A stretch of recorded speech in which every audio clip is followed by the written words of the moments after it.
ونستغفره ونعوذ بالله من شرور أنفسنا ومن سيئات أعمالنا من يهده الله فلا مضل له ومن يضلله فلا هادي له وأشهد أن لا إله إلا الله وحده لا شريك له وأشهد أن محمدا عبده ورسوله أرسله بالحق بشيرا ونذيرا أما بعد فإن خير الحديث كتاب الله وخير الهدي هدي محمد صلى الله عليه وسلم وشر الأمور محدثاتها وكل محدثة بدعة وكل بدعة ضلالة وكل ضلالة في النار. فأعوذ بالله من الشيطان الرجيم. بسم الله الرحمن الرحيم. قل لئن اجتمعت الإنس والجن على أن يأتوا بمثل هذا القرآن لا يأتون بمثله ولو كان بعضهم لبعض ظهيرا. وقال النبي صلى الله عليه وسلم خيركم من تعلم القرآن وعلمه. جناب صدر باوقار اسٹیج پر رونق افروز معزز علماء، سامنے تشریف فرما بزرگوں، دوستوں، قوم کے نوجوانوں، جیالوں اور لاڈلوں، پردے کے پیچھے تشریف فرما قوم کی بہنیں، مائیں اور بیٹیوں، تمام قسم کی تعریف اور شکر صرف اور صرف اسی رب ذوالمنن کے لیے ہے جس نے ہم تمام لوگوں کو اس دینی نشست میں، اس دینی اجلاس میں شرکت کی توفیق دی. بعدہ درود ہو، سلام ہو اللہ کے تمام انبیاء اور رسولوں، بالخصوص ہم سبوں کے آخری نبی جناب محمد عربی صلی اللہ علیہ وسلم پر اور آپ کے آل، اصحاب، ازواج اور ذریت پر.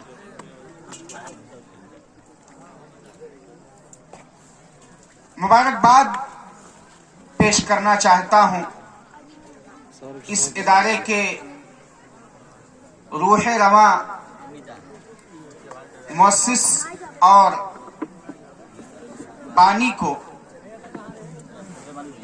جنہوں نے اس دینی کاز کو نہ صرف آگے بڑھایا، دینی مدارس کو نہ صرف قائم کیا، بلکہ مدارس کو پروان چڑھانے میں شب و روز کی محنتیں صرف کر رہے ہیں. اور آپ کی محنتوں کا صلہ ہے، آپ کی محنتوں کی برکت ہے کہ آج مرکز ابراہیم الخلیل سے کچھ بچے دنیا کی سب سے عظیم اور معتبر کتاب الہی جو اللہ رب العالمین کی جانب سے نازل ہے، اسے حفظ کر کے اس ادارے سے فارغ ہو رہے ہیں. بعدہ میں مبارکباد پیش کرتا ہوں اس مرکز کے ان نونہالان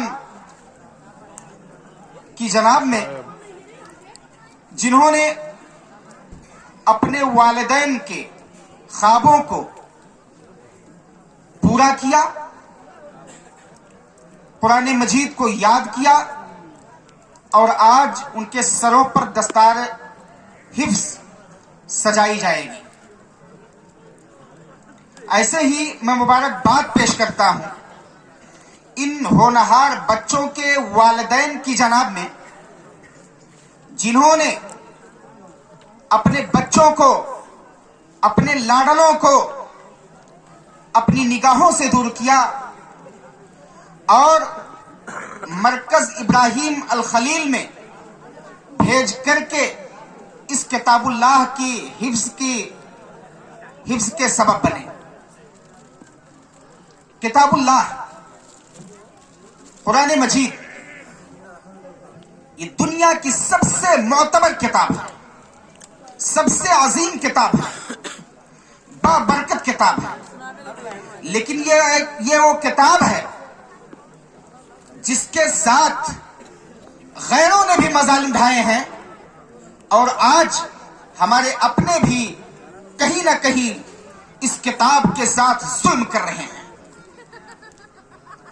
اغیار نے جب قرآن مجید نازل ہو رہا تھا, وقفے سے اللہ رب العالمین اپنے پیارے فرشتے جبریل امین ان کا لقب جبریل امین کے ذریعے سے اللہ رب العالمین نبی اکرم صلی اللہ علیہ وسلم پر قرآن کو نازل کرتا تھا, بابرکت ایام میں, بابرکت لمحات میں, بابرکت فرشتے کے ذریعے سے, بابرکت شخصیات پر. تو لوگ کیا کہتے تھے؟ یہ محمد ہے, یہ مجنون ہو چکا ہے, یہ پاگل ہو چکا ہے, پتہ نہیں کیسی اناپ شناپ باتیں کرتا ہے. قرآن کریم پر شک کیا کرتے تھے. اللہ رب العالمین نے مختلف وحلوں میں لوگوں کو نبی اکرم صلی اللہ علیہ وسلم کی زبانی چیلنج کروایا. قرآن کریم کی آیات نازل ہوئی اور اللہ رب العالمین نے کہا کہ لوگوں کو بتلا دو محمد, اگر انہیں قرآن کریم کے اندر ذرہ برابر بھی شبہ ہے, قرآن کریم کے الفاظ پر, قرآن کریم کے معنی اور مفاہیم پر, قرآن کریم کی عبارتوں پر, قرآن کریم کے جو یہ کہنا ہے اس واقعات ہیں, کسی بھی طرح کا کوئی بھی شبہ ہے تو ان سے کہہ دو کہ اگر وہ اس جیسا قرآن بنا کر کے پیش کرنا چاہے تو پیش کر دیں, اس قرآن جیسی صورتیں لانا چاہے تو لے آئیں, اس قرآن جیسی ایک صورت لے آئیں, 10 صورتیں لے آئیں, ایک بات پیش کر دیں. نہیں ہو سکتا تھا. آخری وہلے میں اللہ رب العالمین نے چیلنج کیا, قُلْ لَئِنِ اجْتَمَعَتِ الْإِنسُ وَالْجِنُّ عَلَىٰ أَن يَأْتُوا بِمِثْلِ هَٰذَا الْقُرْآنِ لَا يَأْتُونَ بِمِثْلِهِ وَلَوْ كَانَ بَعْضُهُمْ لِبَعْضٍ ظَهِيرًا. اللہ رب العالمین یہاں نبی اکرم صلی اللہ علیہ وسلم سے کہتا ہے کہ نبی اکرم صلی اللہ علیہ وسلم آپ فرما دیجئے کہ اگر دنیا کے تمام انسان اور تمام جنات مل کر کے قرآن جیسا کلام پیش کرنا چاہے تو پیش کریں, لیکن ایک بات یاد رکھیں کہ قرآن جیسا کلام پیش نہیں کر سکتے ہیں چاہے جتنا ایک دوسرے کے معاون اور مددگار تمام انسان بن جائیں, نہیں ہو سکتا ہے. اللہ رب العالمین جب قرآن کریم کی شروعات کرتا ہے الف لام میم ذالک الکتاب لا ریب فیہ, وہی اللہ رب العالمین چیلنج کرتا ہے کہ ایسی کتاب ہے جس کے اندر ذرہ برابر بھی شک و شبہ نہیں ہے. واضح طور پر اللہ رب العالمین نے بیان کر دیا. اگر ہم قرآن میں شک کرتے ہیں, قرآن کے معنی اور مفاہیم کو جانتے ہیں, قرآن کے احکام کو جانتے ہیں, عمل نہیں کرتے ہیں, ایک طرح سے ظلم ہے. اللہ رب العالمین نے قرآن مجید کے اندر فرمایا وَمَن لَّمْ يَحْكُم بِمَا أَنزَلَ اللَّهُ فَأُولَٰئِكَ هُمُ الْكَافِرُونَ, اور دوسرے مقام پر وَمَن لَّمْ يَحْكُم بِمَا أَنزَلَ اللَّهُ فَأُولَٰئِكَ هُمُ الْفَاسِقُونَ.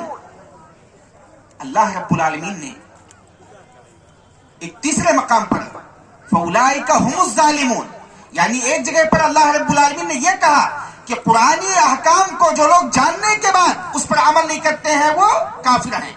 دوسرے مقام پر اللہ رب العالمین نے کہا قرآنی احکام کو جاننے کے بعد جو لوگ عمل نہیں کرتے ہیں, جو لوگ تسلیم نہیں کرتے ہیں, وہ کیا ہیں؟ وہ فاسق ہیں. اور تیسرے مقام پر اللہ رب العالمین نے فرمایا جو قرآنی احکام کو جانتے ہیں, سمجھتے ہیں, عمل نہیں کرتے ہیں, وہ ظالم ہیں. آج کتنی باتیں ہم قرآن کی جانتے ہیں, سمجھتے ہیں, عمل نہیں کرتے ہیں.